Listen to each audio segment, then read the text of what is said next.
Hi అండి, అందరూ ఎలా ఉన్నారు? బాగున్నారా? నేనైతే చాలా అంటే చాలా బాగున్నానమాట. ఇంకా మనకి హోటల్ స్టైల్లో పుట్నాల పప్పు చట్నీ అయితే చేశాను ఈరోజు. మీకు కూడా షేర్ చేయాలనిపించిందండి. ఏం లేదు, కాస్త లైట్గా ఆయిల్ వేసుకొని పచ్చిమిర్చి ఎండు పుట్నాల పప్పు కావాల్సినంత తీసుకొని కాస్త 2 వెల్లుల్లి రెబ్బలు లైట్గా జీరా వేసేసుకొని ఆయిల్లో మంచిగా ఫ్రై చేసేసుకున్నాను అనమాట.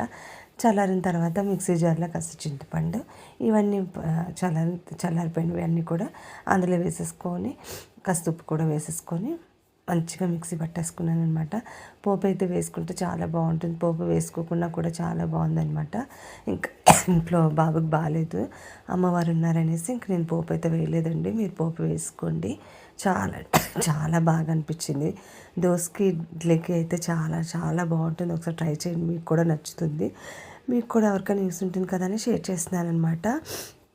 నాకైతే ఇలా పోపు లేకుండా తిన్నా కూడా చాలా బాగా అనిపించింది. పిల్లలు కూడా ఇష్టంగా తినేసారనమాట. మీకు కూడా నచ్చుతుందండి. ఖచ్చితంగా ఇలా ట్రై చేయండి పుట్నాల పప్పుతో.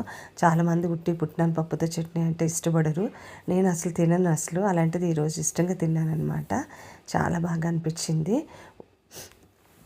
అంటే ఇప్పుడు కొబ్బరి వేసి పుట్నాల పప్పుతో చేస్తాము, ఇలా చేయలేదు ఎప్పుడు కూడా. ఫస్ట్ టైం చేస్తే చాలా బాగా కుదిరింది. మీకు నచ్చుతుందండి. లైక్ చేయండి. Thank you. బాయ్.